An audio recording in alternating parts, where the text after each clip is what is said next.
اور صحیح بات یہ ہے کہ طویل عرصہ ہو گیا ہے کشمیر کمیٹیاں یہ نوابزادہ نصر اللہ خان صاحب کی کشمیر کمیٹی وہ کشمیر کمیٹی تھی جس نے فعالیت کے ساتھ کام کیا تھا، لیکن اس کے بعد بالعموم کشمیر کمیٹیاں اپنی ذمہ داری ادا نہیں کر رہی اور وفاقی وزیر کا ان کو ٹائٹل مل جاتا ہے، مراعات مل جاتی ہیں، اور طویل عرصہ اس میں رہنے کے باوجود کشمیر کے کاز کو آگے بڑھانے میں انہوں نے کوئی کردار ادا نہیں کیا ہے۔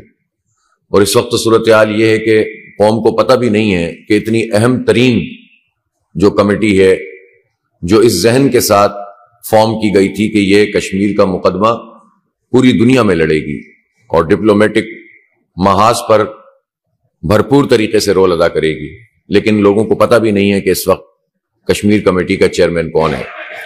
لہٰذا مجموعی طور پر اس پوری پالیسی کو بہتر کر کے اچھا کر کے حکمت عملی کے میدان میں کام کو آگے بڑھانے اس وقت جو خبریں کچھ آ رہی ہیں تو پاکستانی قوم جو اس وقت آئی پی پیز کا بوجھ طویل عرصے سے برداشت کر رہی ہے، جس کے نتیجے میں ہمارے بجلی کے بل بڑھتے چلے گئے ہیں اور 2000 ارب روپے سے زائد کیپیسٹی پیمنٹ یعنی وہ بجلی جو بنی نہیں ہے اس کی قیمت پاکستان کے لوگوں نے اپنی بجلی کے بلوں میں ادا کی ہے۔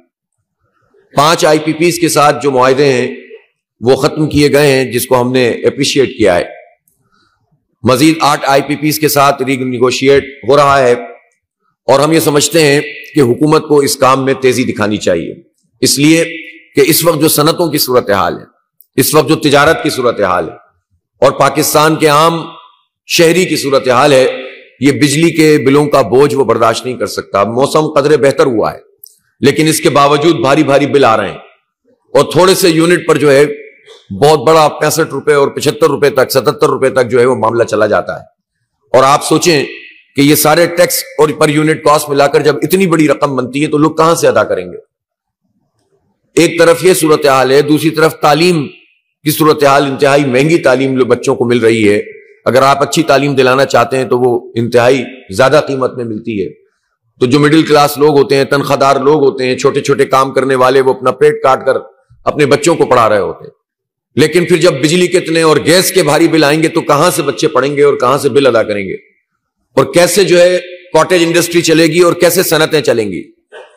تو یہ جو حکومت اعداد و شمار بیان کر رہی ہے کہ مہنگائی کم ہو گئی ہے اور تمام ہمیں ایسے علامات نظر آ رہی ہیں، اشاریے مل رہے ہیں کہ جس سے معیشت بہتر ہو گئی ہے، تو ہماری سمجھ میں نہیں آتا کہ یہ اعداد و شمار کہاں سے آتے ہیں۔ اس لیے کہ آپ جب گروسری اسٹور پہ جاتے ہیں، کریانہ اسٹور پر جب چیزیں خریدتے ہیں، جب آٹا، چینی، دال، گھی اور گھر کا سودا سلف لیتے ہیں تو پتہ یہ چلتا ہے کہ وہ تو پہلے سے زیادہ آپ کا بل بن رہا ہے۔ بجلی کے بل میں کوئی کمی نہیں ہو رہی، گیس کے بل میں مزید اضافہ ہو رہا ہے۔ ایسی ساری صورتحال میں مہنگائی کہاں کم ہو رہی ہوتی ہے؟ یہ ان کی پریزنٹیشنز میں کم ہو رہی ہوتی ہے، یہ ان کے نمبرز میں کم ہو رہی ہوتی ہے، اور یہ خود بھی اس کا شکار ہوتے ہیں اور پوری قوم کو بھی غلط بیانی سے کام لے کر غلط ڈائریکشن میں ڈالنے کی کوشش کرتے ہیں۔ ایک ہی راستہ ہے اس وقت فوری طور پر ریمیڈی دینے کا، اور وہ یہ ہے کہ بجلی کے بلوں میں کمی کی جائے۔ حکومت نے کہا کہ جب یہ 5 آئی پی پیز بند ہوئی ہیں تو 441 ارب روپے کا قومی خزانے کو فائدہ ہوا ہے۔ اسی طرح سے یہ جو 8 آئی پی پیز اس وقت جن سے ری نیگوشیٹ ہو چکا ہے، اس سے بھی 112 ارب روپے کا فرق پڑ رہا ہے، اور اسی طرح سے اس کے بعد پھر 18 آئی پی پیز ہیں جن سے ٹیک اور پے کے بجائے ٹیک اینڈ پے کے معاہدے کیے جائیں گے، اور یہ اچھی بات ہے۔ ٹیک اور پے کا معاہدہ ہی غلط تھا، یعنی اس کا مطلب یہ تھا کہ آپ خرچ کریں نہ کریں، بنائیں نہ بنائیں، آپ کو جو ہے کیپیسٹی کے مطابق پیمنٹ کرنی ہے، لیکن ٹیک اینڈ پے میں کم از کم اتنا ضرور ہے کہ جتنی بجلی استعمال ہوگی اس کے ہی پیسے چارج ہوں گے۔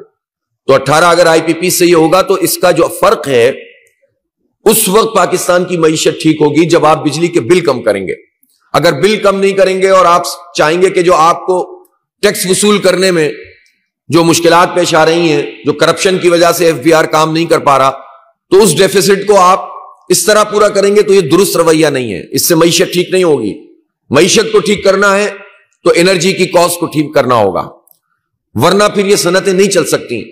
کتنی صنعتیں فیصل آباد میں بند ہیں، کتنی صنعتیں کراچی میں بند ہو رہی ہیں، کتنی صنعتیں جو ہے وہ ملک کے باقی حصوں میں بند ہو رہی ہیں، اور بہت بڑی ریزن یہ ہے کہ آپ کمپیٹیٹو ہی نہیں رہے، ایکسپورٹ کے اوپر اثر پڑ رہا، یعنی جس ایکسپورٹ کو گرو کرنا چاہیے تھا اور ہمارے لیے امکانات موجود تھے کہ ہم خاص طور پر گارمنٹس میں اور ٹیکسٹائل میں اپنے آپ کو آگے بڑھا سکتے تھے، وہ اگر ایک جگہ پہ اسٹیگننٹ ہے یا تھوڑا بہت فرق پڑ رہا ہے تو اس کا مطلب یہ ہے کہ ہم اپنی بجلی کی کاسٹ کو اور جو انرجی کی کاسٹ کو ہے اس کو جب ٹھیک نہیں کر رہے تو ہم مارکیٹ کو اویل نہیں کر پا رہے جبکہ امکانات موجود ہیں.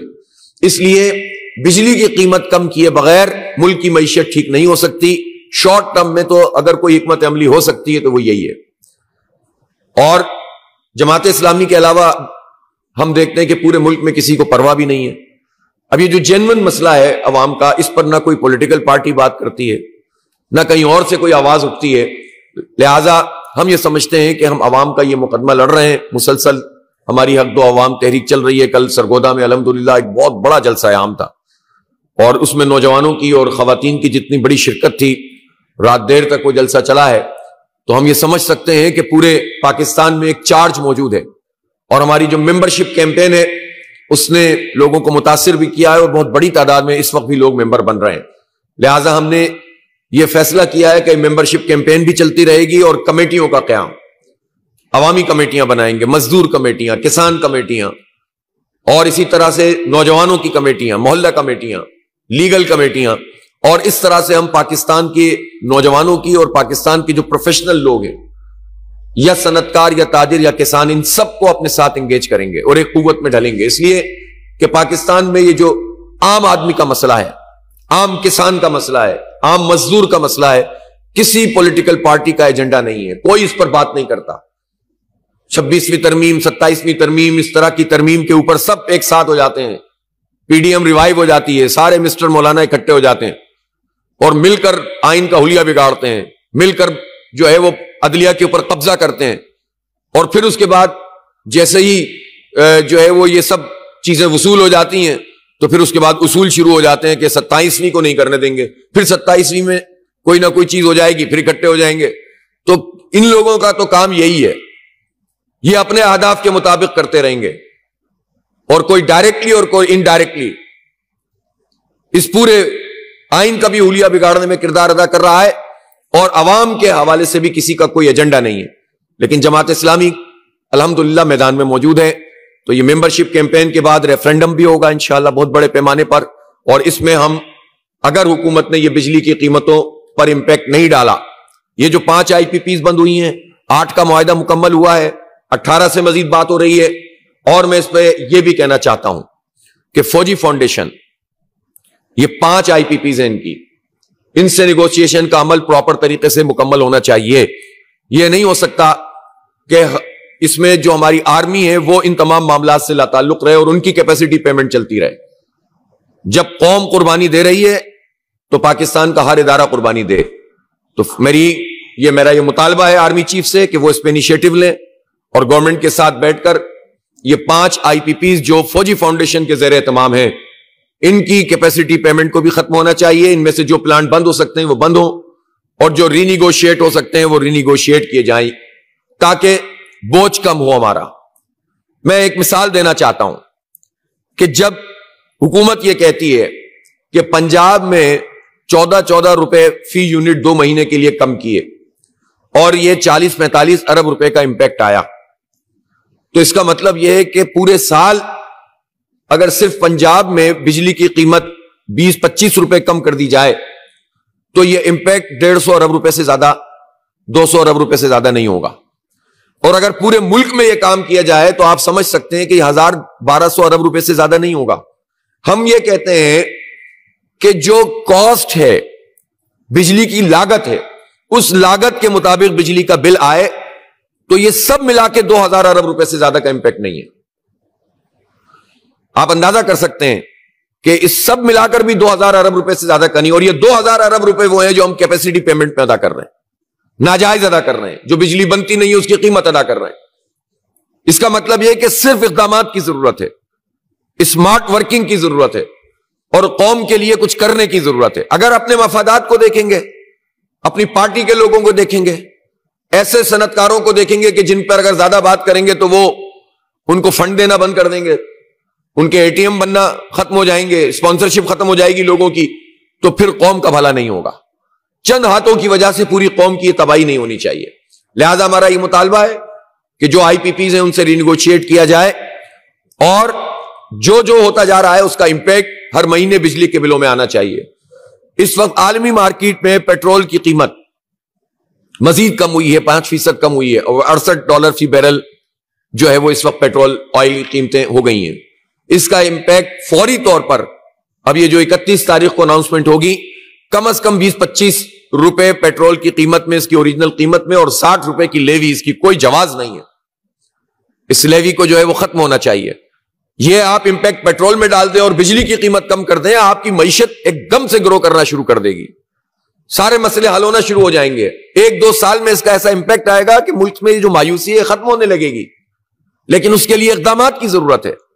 جب آپ اقدامات نہیں کرتے ہیں اور اپنے مفادات کو دیکھتے ہیں تو ظاہر سی بات ہے کہ پھر اس میں وہی مایوسیاں پھیلتی ہیں, اور وہ نوجوانوں میں خاص طور پر. اب یہ عالمی بینک رپورٹ دے رہا ہے 16 لاکھ نوجوان ہیں جو سالانہ جن کو روزگار کے مواقع کم ہو رہے ہیں, 16 لاکھ ہر سال. اور اسی طرح غربت کی شرح 40.5 ہو گئی ہے. اب آپ اندازہ لگائیے وہ کون سے اعداد و شمار ہیں جس کے نتیجے میں پاکستان کی معیشت بہتر ہو رہی ہے, جو حکومت بیان کر رہی ہے. غربت کی لکیر سے نیچے لوگ جا رہے ہیں, بے روزگاری بڑھ رہی ہے, مہنگائی کم نہیں ہو رہی, بجلی کی قیمت کم نہیں ہو رہی, گیس کی قیمت بڑھ رہی ہے. اور اگر آپ اسٹاک ایکسچینج کو ایک معیار بناتے ہیں تو سب جانتے ہیں اسٹاک ایکسچینج میں کیا ہوتا ہے, کس طرح کے سٹے ہو. میں اس پر زیادہ بات کر کے کسی کے حق اور کسی کے خلاف جا کر مجموعی ملک کی معیشت کے حوالے سے کوئی سوال نہیں کھڑا کرنا چاہتا. اس کا امپیکٹ جو ہے وہ کچھ اور بھی ہوتا ہے, لیکن ہمیں معلوم ہونا چاہیے کہ اسٹاک ایکسچینج بھی ریئل پکچر نہیں دیتی ہے, بڑے سٹے بازوں کا گیم ہوتا ہے یہ. اس لیے صرف اس کے اعداد و شمار کی بنیاد پر آپ ملک کی معیشت کا تعین نہیں کر سکتے.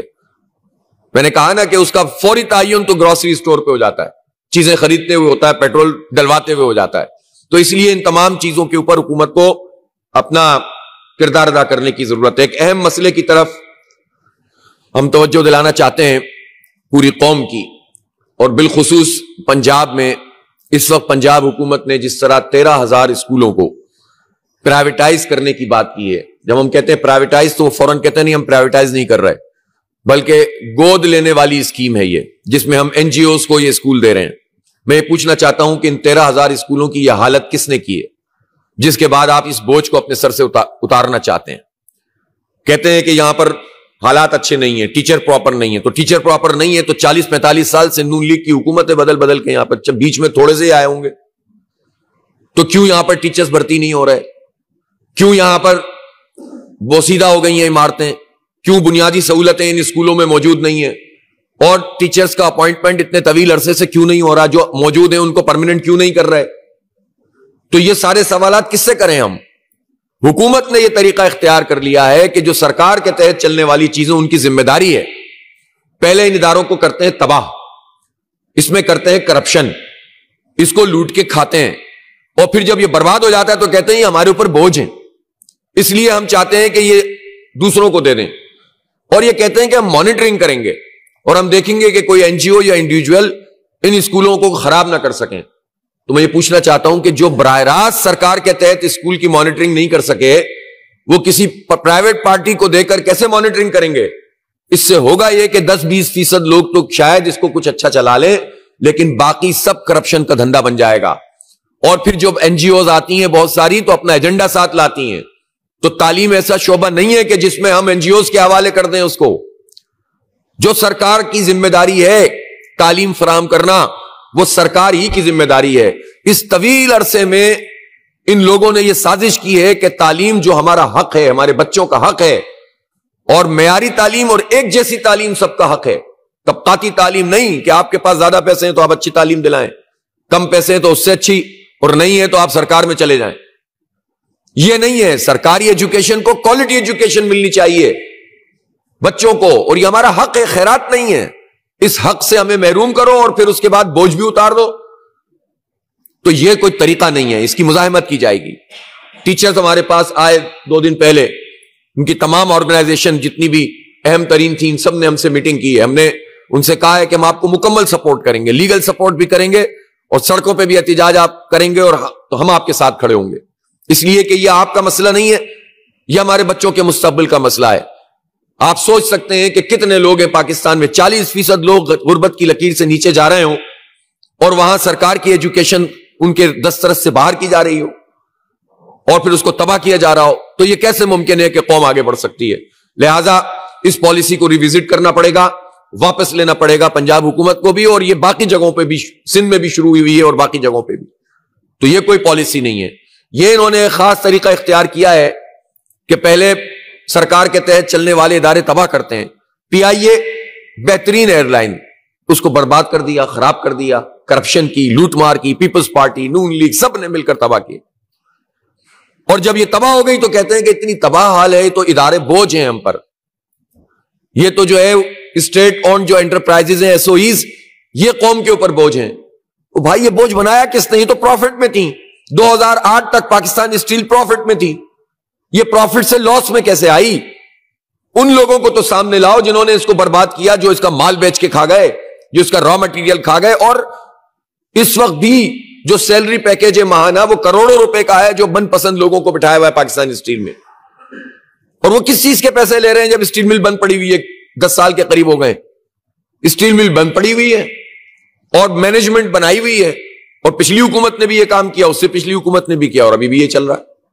تو یہ بوجھ ہم اٹھائیں, ان کی 30-30, 40-40, 20-20 لاکھ روپے کی سیلریز کا, اس پہ کوئی پریشانی نہیں ہے, لیکن ادارے کو نہیں چلائیں گے. اسی طرح سے آپ پاکستان ریلوے کے اوپر ان کی نگاہیں, اور بہت سارے اداروں پہ نگاہیں. تو پہلے یہ اچھے اداروں کو تباہ کرتے, پھر اس کے بعد اس کا کوئی حساب کتاب نہیں ہوتا. کرپشن کرنے والے آزادی سے حکومتوں میں شامل ہوتے ہیں, اور جب یہ تباہ ہو جاتے ہیں تو اونے پونے بیچنے کی بات کرتے ہیں. اور آپ صورتحال انہوں نے ایسی کر دی ہے کہ ظاہر ہے جب آپ اتنا برباد کر دیتے ہیں ادارے کو, تو خریدنے والے لوگ نہیں آتے سامنے. تو ایک مشکل میں انہوں نے ڈال دیا. تو گورننس پھر کیا ہوتی ہے؟ اگر آپ ادارے چلا نہیں سکتے, اسکول چلا نہیں سکتے, ہر ایک کو کہتے ہیں کہ یہ بوجھ ہے, ان کو اتار دو, تو سب سے بڑا بوجھ تو یہ حکمران پارٹیاں ہیں اس وقت پاکستان پر. اور اب تو فیصلہ ہی پاکستان کے عوام کو یہ کرنا ہے کہ 25 کروڑ انسان اس بوجھ کو جب تک نہیں ہٹائیں گے جو ایک حکمران طبقے کی صورت میں ہمارے اوپر مسلط ہے. چند لوگ پورے ملک کو کھا رہے ہیں, چند جاگیردار, چند بڑے سرمایہ دار, چند جو ہے وہ ایسے لوگ کہ جو ہر حکومت میں شامل ہوتے ہیں, اور وہ لوگ کہ جو اپنی پوزیشنوں کا فائدہ اٹھا کر کوئی اسمگلنگ میں ملوث ہے, کوئی ایف سی کا بڑا بنا ہوا ہے, اور وہاں سے اربوں روپے کھا رہا ہے. تو یہ سارے لوگ چند لوگ ہیں, یہ اپنے اداروں کو بھی خراب کر رہے ہیں, اور یہ حکومت کا نظام بھی خراب. سب سے بڑا بوجھ تو یہ ہے. لیکن اس بوجھ کو ہٹانے کے لیے عوام کو ایک بڑی جدوجہد کرنی ہوگی, پرامن سیاسی مزاحمت کرنی ہوگی. اور اب تو تجربے سے یہ بات پتہ چل رہی ہے کہ لوگ توقع رکھتے ہیں پارٹیوں سے, پارٹیاں بک جاتی ہیں, پارٹیوں کے لوگ بک جاتے ہیں. سمجھ میں نہیں آتا کہ کس کے اوپر اعتبار کریں. الحمدللہ جماعت اسلامی اپنی ڈیموکریٹک ویلیوز کے اعتبار سے اور اپنی جد و جہد کے لحاظ سے میدان عمل میں موجود ہے. میں پاکستان کے لوگوں سے یہ کہتا ہوں کہ ہمارے ساتھ ان کمیٹیوں کا حصہ بنے, ہماری ممبرشپ میں مزید آئیں, اور انشاءاللہ ہم مل کر ایک بڑی تحریک اس کو مزید گیئر اپ کریں گے, اور آنے والے دنوں میں انشاءاللہ پیش رفت کریں گے. میں کہنا چاہتا ہوں, اور وہ ہے یہ لوکل گورنمنٹ کے حوالے سے. 2015 کے بعد پنجاب میں بلدیاتی الیکشن نہیں ہوئے, کے پی میں بھی کورٹ کے کہنے پر الیکشن ہوئے تھے, سندھ میں کورٹ گئے, ہم دھکے کھائے, 4 مرتبہ کینسل ہوئے, الیکشن ہوئے, اور اس پہ بھی قبضہ کر لیا. اس وقت کراچی میں قبضہ میئر سسٹم موجود ہے. اور اسی طرح سے جو ہے وہ بلوچستان میں بھی بس جس طرح کے الیکشن ہوتے ہیں سب کو معلوم ہے. تو یہ جو لوکل باڈیز امپاورمنٹ ہے یہ ہونی چاہیے, لیکن اس کی طرف کوئی توجہ نہیں دیتا. اور کئی بار الیکشن اناؤنس ہوتا ہے, پھر یہ قانون میں تبدیلی کر دیتے ہیں, اور پھر اس کے بعد اس کو ڈیلے کر دیتے ہیں. اس وقت جو صورتحال گلی محلوں کی ہے, یعنی لاہور کے بارے میں بہت امپریشن ہے, اور واقعتاً ظاہر ہے اس میں ڈیولپمنٹ ہوئی بھی ہے ماضی میں, لیکن اس وقت جو گلی محلوں کی سطح پر صورتحال یہاں بھی اچھی نہیں ہے. ہم کل سرگودا گئے تھے, وہاں لوگ جلسوں میں بتا رہے تھے کہ کیا صورتحال ہے. تو آہستہ آہستہ یہ جو ہمارے بنیادی مسائل ہیں وہ ایڈریس نہیں ہو رہے. اور پھر حکومتوں کو یہ شوق ہوتا ہے کہ جن چیزوں کا تعلق بالکل نچلی سطح پر بلدیاتی اختیار سے ہے وہ بھی اپنے ہاتھ میں لے لیتی ہیں. اب یہ جو پارکس کا اور ہارٹیکلچر کا شعبہ ہے اس کی بھی اتھارٹی بنا لو. ہر چیز کی اتھارٹی بنا کر صوبائی حکومتیں اپنے قبضے میں لے لیتی ہیں. 18ویں ترمیم میں صوبوں کو تو اختیار مل گیا اور فنڈ مل گئے, لیکن صوبوں نے نچلی سطح پر اختیار منتقل نہیں کیے, جس سے عام آدمی پریشان ہوتا ہے. تو یہ جو لوکل باڈیز کے الیکشن ہیں, یہ لوکل باڈیز نہیں ہیں, لوکل گورنمنٹس ہیں, اور یہ ایک ٹیئر آف گورنمنٹ ہے, اور اس طرح سے ان کا جو ہے وہ پورا اختیار متعین ہونا چاہیے. لیکن اس پر کوئی پارٹی کام کرنے کے لیے تیار نہیں ہے. 26ویں ترمیم کے لیے سب نے دوڑیں لگائی تھیں, اور سب اچھے بچوں کی طرح کوئی ڈائریکٹ اور کوئی انڈائریکٹ اس میں ملوث ہوا تھا, اور یہ عدلیہ کے ساتھ اتنا بڑا مذاق ہوا ہے.